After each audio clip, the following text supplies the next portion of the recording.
Donc, bonjour chers étudiants et bienvenue dans cette troisième partie sur les réseaux WLAN. Donc, dans cette partie-là, je vais premièrement commencer par un petit rappel donc, de ce qui est la notion de point d'accès. La notion d'une cellule, c'est quoi une cellule Wi-Fi? Quels sont les critères d'une cellule Wi-Fi? Un basic service set. D'accord. Par la suite, je vais aller à la première partie, décrire quelles sont les méthodes et les mécanismes d'association entre un point d'accès et un module Wi-Fi. D'accord.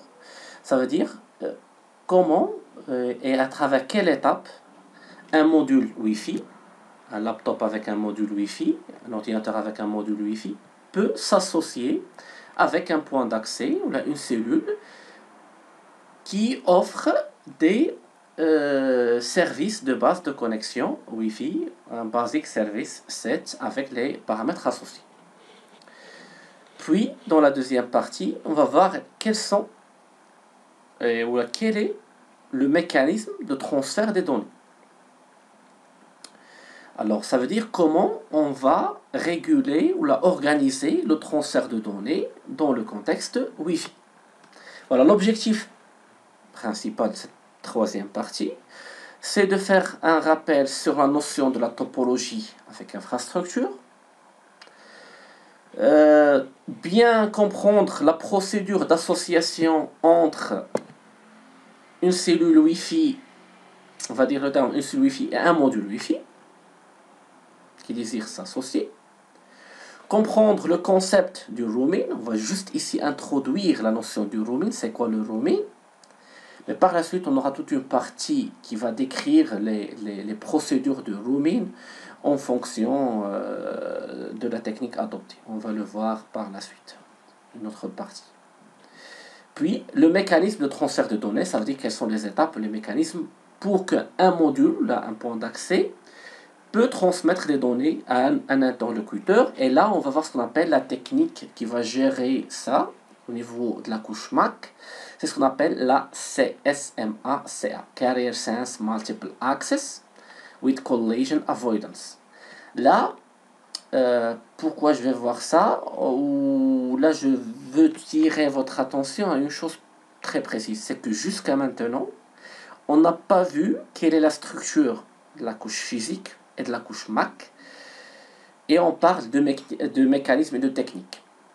Voilà. Mais bien sûr, la prochaine partie, Inch'Allah, on va la réserver pour décrire bien la structure de la couche physique et la couche MAC.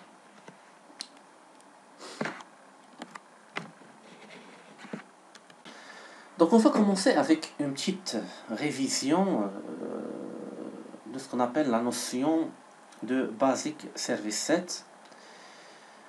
Donc c'est quoi un Basic Service Set? Un Basic Service Set, c'est un ensemble de services de base. D'accord, ici, par exemple, dans le cas du mode avec infrastructure, le point d'accès offre un Basic Service Set. Donc ce Basic Service Set, c'est un ensemble de services. Ces services-là sont offerts en quoi? Au module Wi-Fi, ça veut dire aux différents ordinateurs, objets connectés, ou autres dispositifs disposant d'un module Wi-Fi. Donc, quels sont ces services-là offerts par le point d'accès? Le point d'accès va leur offrir la possibilité de se connecter via l'interface radio, de se connecter entre eux, premièrement. C'est lui qui va gérer cette communication en mode infrastructure. La possibilité de se connecter avec le système de distribution. Ça veut dire d'aller vers Internet ou là vers un autre réseau, un autre WAN. Voilà.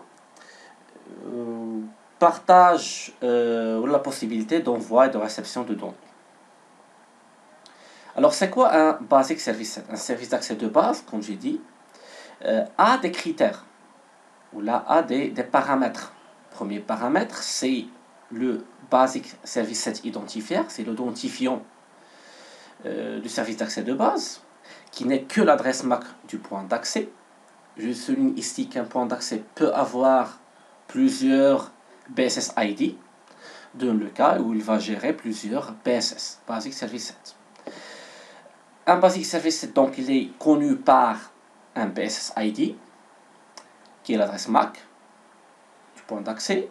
Le canal sur lequel il offre son service, par exemple canal 1, canal 2, on a les canaux qui sont utilisés pour l'accès dans la bande 2,4 GHz ou là dans la bande 5 GHz, ça dépend de la bande utilisée. Le SSID, ce qu'on appelle le nom du réseau, c'est un code ASCII qui est le nom du réseau sur lequel il offre ses services. S'ajoutent aussi les paramètres d'authentification, les critères d'authentification. Aussi s'ajoutent les débits et la technologie d'accès radio autorisée. Peut-être ici, on va autoriser le 802.11n, G, B, voilà, et avec des débits de mégas, 16 mégas, 24 mégas en fonction des débits offerts sur le Basic Service Set. Dans notre exemple ici, j'ai présenté deux Basic Service Set. Le premier, il opère au canal 1 et le deuxième, il opère au canal 6. Si par exemple, ici, un module Wi-Fi, un PC portable par exemple, désire se déplacer, il se déplace du BSS1 vers le BSS2. Alors là, on aura une perte de connectivité. Pourquoi? Parce que les critères d'authentification à ce BSS1 sont tout à fait différents du BSS2, du Basic Service Set 2. Le nom des réseaux sont différents, aussi les critères d'authentification sont différents. Alors, si on veut réaliser un passage de BSS1 vers BSS2 sans un problème de coupure de connexion ou de perte de paquet, il nous faut faire un Extended Service Set. C'est quoi un Extended Service Set? Ça veut dire qu'il faut définir des paramètres communs de service pour créer un service étendu. Alors, pour créer un service étendu, il faut respecter certains critères. Le premier, c'est qu'il faut avoir un même SSID. Ici, donc, j'ai changé le SSID. Service Set Identifier est devenu ce qu'on appelle le ESSID, Extended Service Set Identifier, et j'ai nommé ici Network 00. Ici aussi, j'ai gardé le même nom, Network 00, comme ça, on a le même nom du réseau Wi-Fi.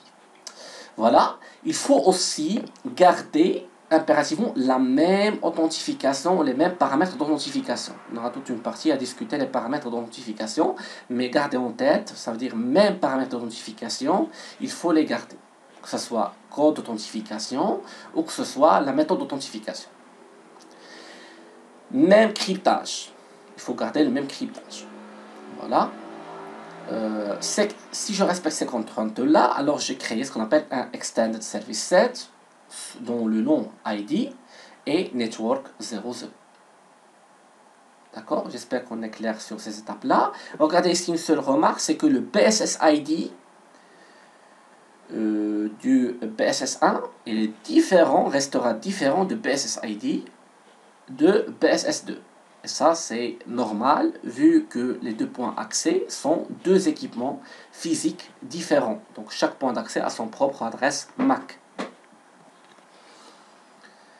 Donc, le passage d'un module Wi-Fi du PSS1 vers le PSS2 sera ce qu'on appelle la procédure du roaming. C'est quoi le roaming? C'est le fait de changer de cellule sans perte de données. Sans perte de données, ça veut dire il sera automatiquement, votre module Wi-Fi sera automatiquement, ce qui va se déplacer, sera automatiquement pris en charge par le point d'accès 2.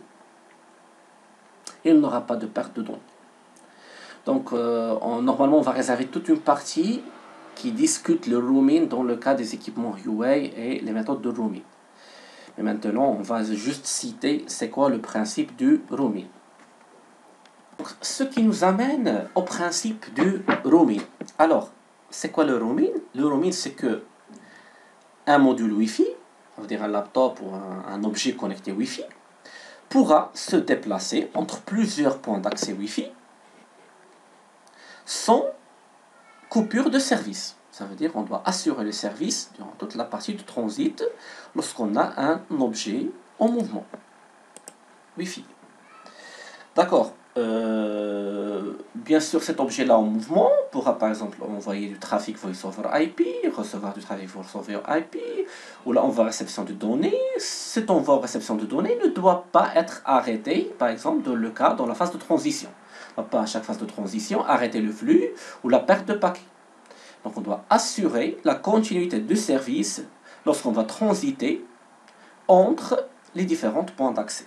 Bien sûr, en gardant le même ESS, Extended Service Set. Bien sûr, le recouvrement, ce qu'on appelle la couverture de chaque point d'accès, doit être bien sûr étudié, bien planifié, pour bien sûr ne pas avoir premièrement d'interférence et ne pas avoir de zone sans couverture. On va réserver toute une partie qui va traiter les méthodes, les technologies pour dimensionner la couverture. Aussi le roaming, la stratégie de roaming, on pourra avoir du roaming niveau couche 2 et il y a un roaming niveau couche 3. Il y a une autre partie, ne vous en faites pas, qui sera réservée aux stratégies de roaming.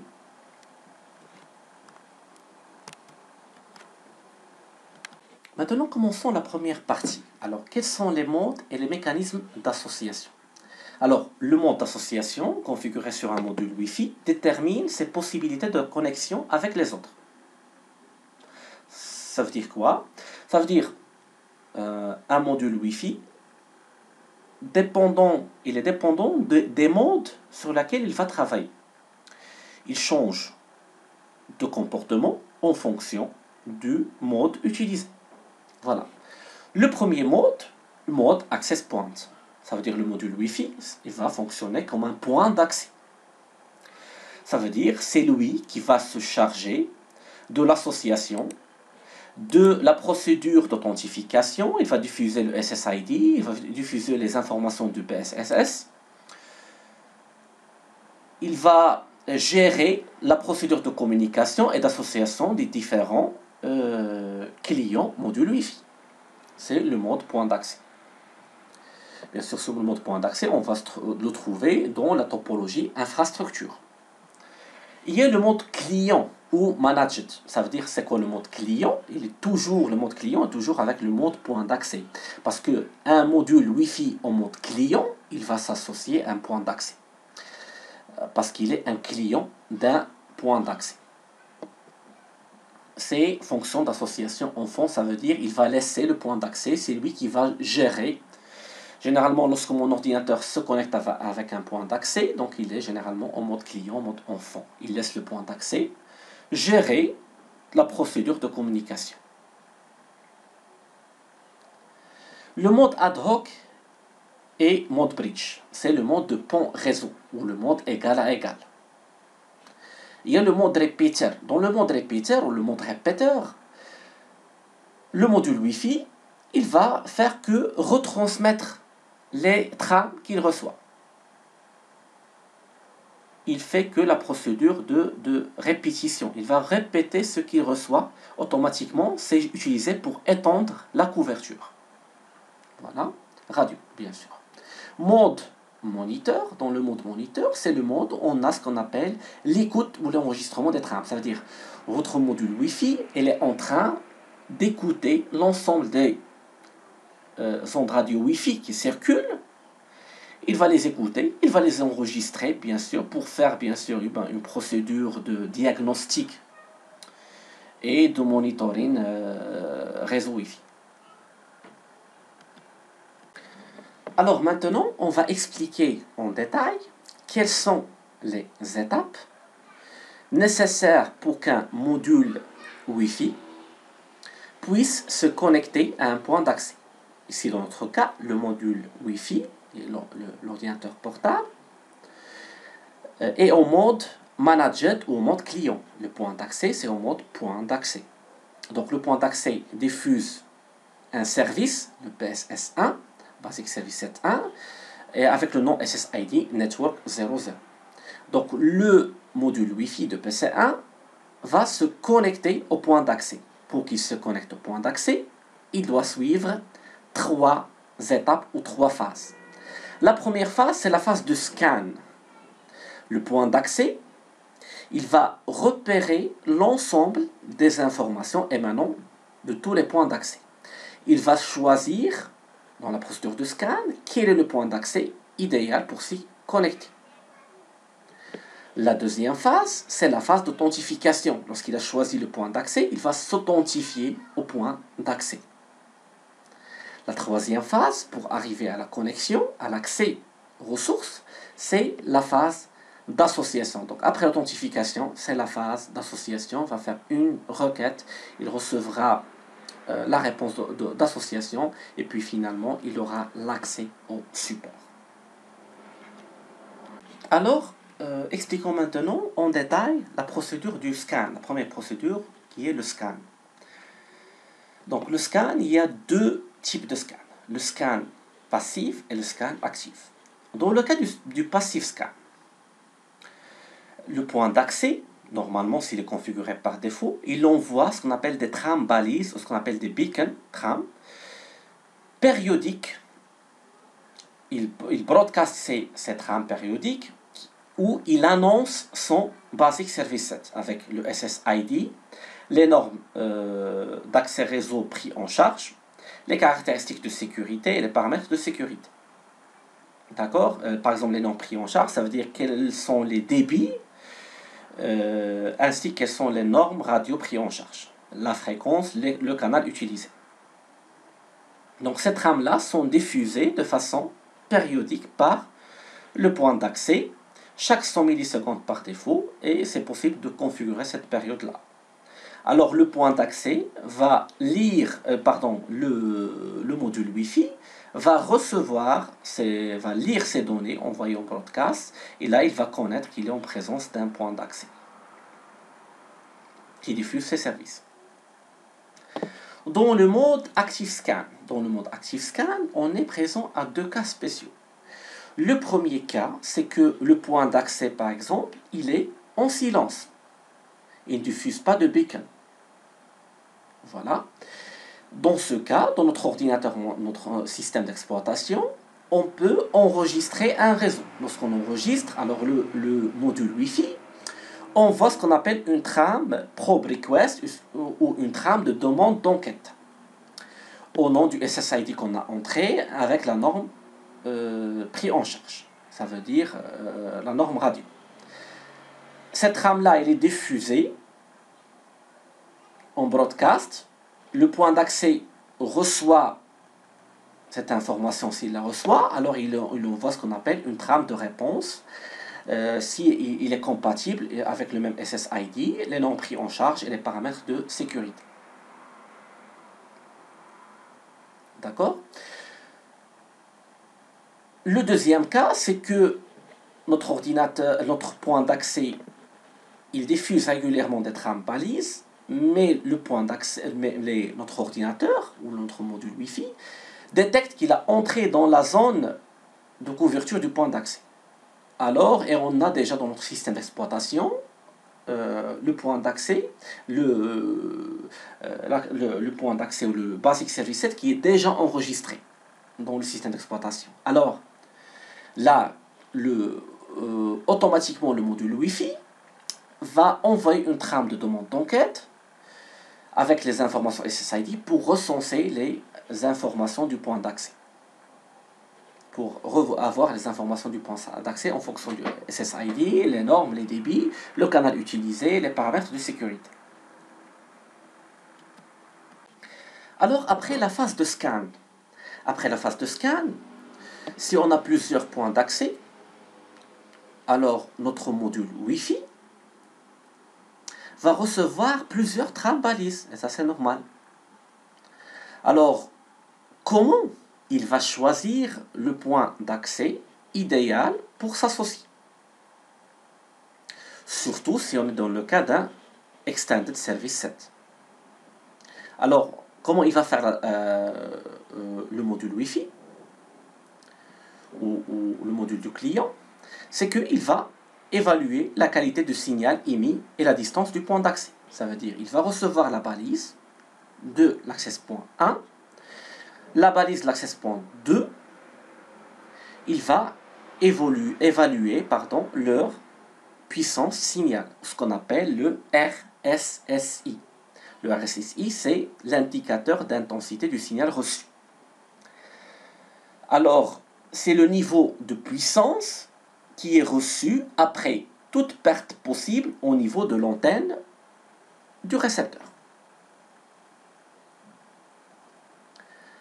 Alors, bien sûr, il a reçu d'autres informations, par exemple comme le load, le nombre d'utilisateurs connectés dans chaque point d'accès, ça c'est possible. Les fréquences et les débits utilisés, savoir les canaux et les débits possibles, et la technique d'association. Alors, il va choisir le PA avec le meilleur débit et la plus faible charge en cas de, bien sûr, de multiples points d'accès. Donc, le choix va se baser sur la puissance du signal capté et par la charge et le débit possible par point d'accès. Puis, lorsqu'il a fait, par exemple, le choix de l'access point 1, de la BSS 1, il va ce qu'on appelle envoyer une demande d'authentification, puis une demande d'association. Alors, je vous montre ici un exemple de la trame balise que j'ai capturée de mon point d'accès à la maison.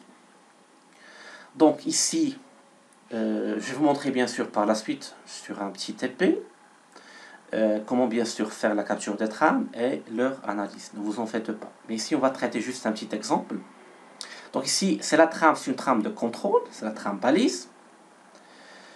Ici, on peut voir que l'adresse, c'est FFFS, c'est un broadcast. C'est normal parce que c'est une trame balise. Source, adresse, ça, c'est l'adresse MAC de mon point d'accès, qui est la même que l'adresse de mon B Basic Service Set Identifier, vu bien sûr que j'utilise qu'un seul BSS. Si j'utilise plusieurs BSS, j'aurai possibilité d'avoir une adresse MAC qui est différente. D'accord. Aussi, donc, concernant les informations, c'est le SSID, NY grand. Mon SSID à la maison, c'est NY grand. Les débits supportés. Alors ici, on a une liste de débits supportés par le point d'accès, ainsi que le canal de travail de mon point d'accès. En bas, on aura même les paramètres de sécurité, WPA2, et quels sont les... est-ce que c'est un réseau ouvert ou avec sécurité. D'accord? Donc ça, c'est un petit résumé des champs très importants dans la trame balise. Bien sûr, ne vous en faites pas, on aura toute une partie qui discute de la couche physique et la couche MAC. Donc, c'est une partie spéciale qui va discuter la trame MAC et la couche physique. Donc, maintenant, après que le client a fait le scan, il a choisi un point d'accès, le meilleur candidat, voilà, qui a le meilleur RSSI, qui a le plus faible load, le plus grand débit possible. Il va s'associer avec lui. Donc il doit passer, premièrement, avant de s'associer, par la phase d'authentification. Et là, on a, dans le standard 802.11, deux procédures d'authentification. Le Open System Authentication et le Shared Key Authentication. L'authentification ouverte, il n'y a pas de clé. On va demander à s'authentifier, on va être autorisé. Là, ça doit être utilisé dans le cas où il n'y a pas de contrainte de sécurité. Ça veut dire vos données pourront circuler, être lues par tout le monde, pas de contrainte de sécurité. Et là, lorsque je dis pas de contrainte de sécurité, ça veut dire que le client n'a pas de contrainte de sécurité, parce que ça, c'est non sécurisé. Open System Authentication. Dans le cas d'une authentification à clé partagée, il y a une procédure d'authentification. voilà, je vais réserver une partie qui va parler des contraintes de sécurité et de l'authentification. Mais en général, l'authentification entre un point d'accès pardon, et un module Wi-Fi va être en deux dans le cas d'Open System Authentication ou plusieurs étapes dans le cas d'un Shared Key Authentication.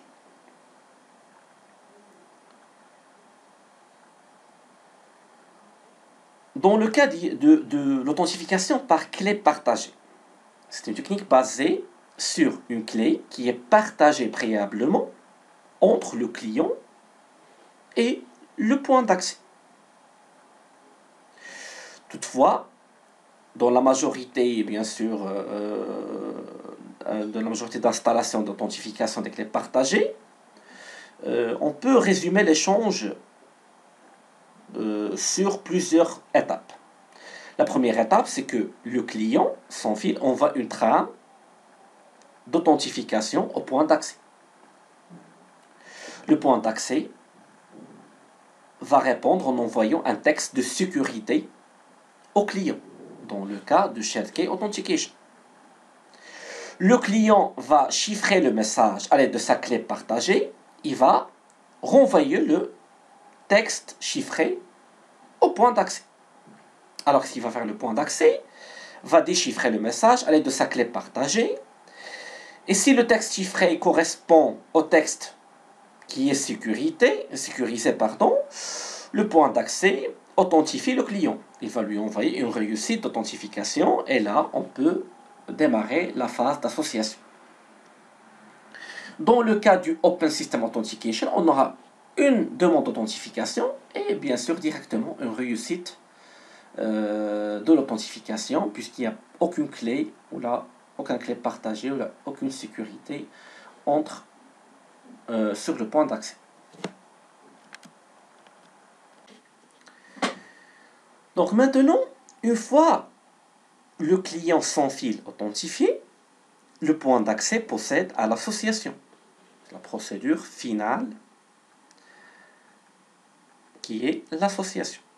Comme illustré dans cette figure-là, le processus d'association finalise les paramètres et établit la liaison de données entre le client et le point d'accès. Donc, comment on fait la procédure d'association? Le client sans fil, du Wi-Fi, envoie une trame de demande d'association contenant son adresse MAC au point d'accès. Le point d'accès répond avec une réponse d'association. La réponse d'association qui contient son PSS ID et, bien sûr, à savoir, c'est son adresse MAC.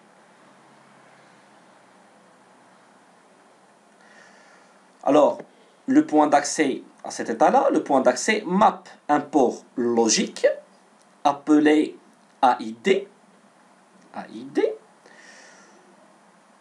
au client sans fil. Ça veut dire, il va dire un ID, il va générer un numéro identifiant, il va le mapper avec ce client-là. Ces informations seront ici enregistrées dans une table qui contient une association entre l'AID et l'adresse MAC du module Wi-Fi du client. Donc l'ID est l'équivalent d'un port de commutation et permet au client sans fil et permet aussi au commutateur d'infrastructure de suivre les trames prévues pour une transmission par le client dans le sans fil. Ça veut dire toutes les trames qui vont arriver du client vont être enregistrées ici dans une table avec un identifiant propre à ce module Wi-Fi. Donc comme ça, on peut séparer plusieurs clients par leur ID et par leur adresse MAC.